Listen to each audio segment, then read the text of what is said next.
I feel the best way to pay tribute to retired Myogiryu is to explore exactly what made him stand out as an ultra-modern sumo athlete. We'll start with the man's own words, taken from a variety of interviews with journalist Saki Iizuka. In 2021, he said, "I've been doing the weights since the age of 16, as my joints have not been so strong. My core regime was formed at Saitama Sakai High School, but I've added in extra methods at Nihon Sports Uni and now Sakaigawa Stable, to the point where I can pursue a really wide-ranging approach. I have no need to pump up muscles to bodybuilder level. It's more a case of making sure I can carry and bear heavy objects and lift them quickly. That's basically what sumo requires. I weight train at least twice a week, if possible, 3 times. As you may recall, a popular sumo documentary in 2020 praised the size of his calves, which were unofficially hailed as the biggest in sumo, as well as showed him flipping over 300 kilo tires, doing 220 kilo squats, and several dozen repetitions of the 100 kilo bench press.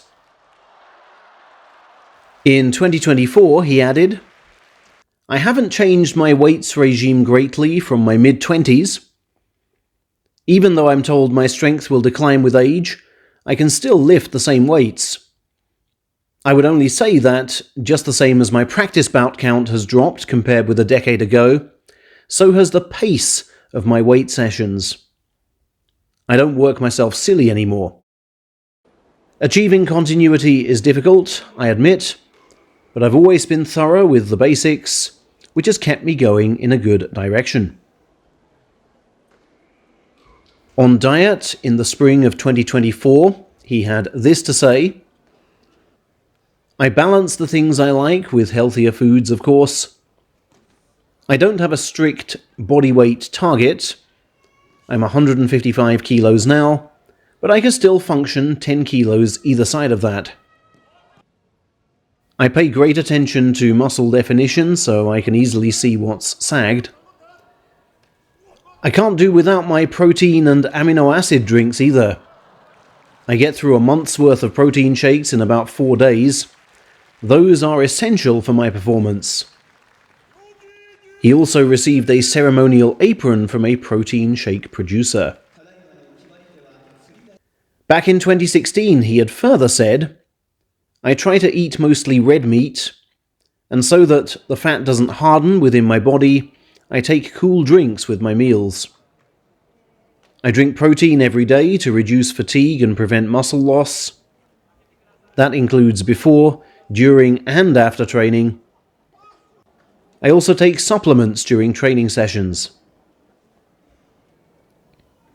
His basal metabolic rate, the number of calories needed to maintain basic bodily function, has also been famously high.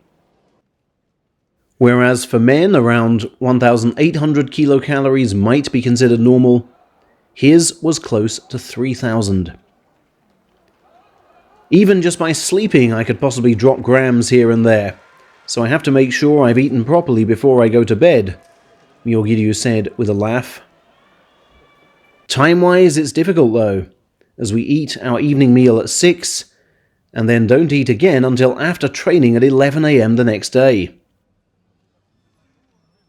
That said, despite all the travelling to distant cities and all the meals in different locations, he was able to maintain his lean body mass and BMI stats pretty perfectly across the entire April 2024 tour, even at the age of 37. On his sumo style back in 2021, he said, "I try to hit in low and compact form, then become bigger as the bout progresses. Like Takakeisho in a way. But I'm taller than him, so low impact is more difficult. However, I've always had the gift of movement as well as flexibility.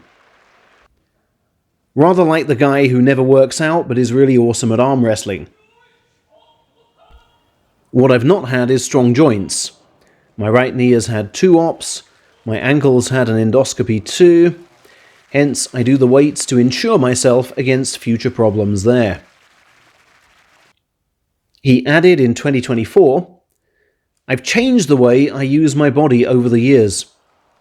Based on previous injuries, I've changed how I exert my power and the moments at which I ease off the pedal. For example, I don't try too much fancy stuff at the ropes these days.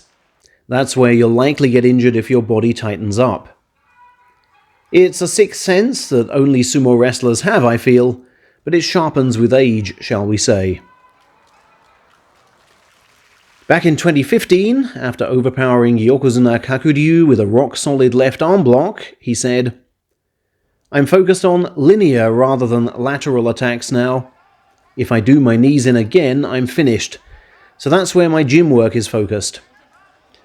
I can get myself to sekiwake level with next to no issues, but rising higher is the challenge." His Saitama Sakai strength coach, Satoshi Okatake, posted on social media last month, "Ex-sekiwake Myogiryu, a big well done on your 15 plus years in the professional ring. 71 tournaments in the top flight, 8 of those at sekiwake and 5 at komusubi. 3 second division titles, 6 special prizes, and 6 gold stars. When I became Sakai's strength coach in 2002, he was among the first group of students I taught. He's overcome ACL ruptures, meniscal damage, osteochondritis dissecans in the ankle, and a detached retina, undergoing 4 operations and rehabilitating his way back to fitness each time. In addition to having that enormous spirit which I saw from such close range, Myogiryu was a true sumo athlete, famous even among fellow pros for his peerless approach to gym work."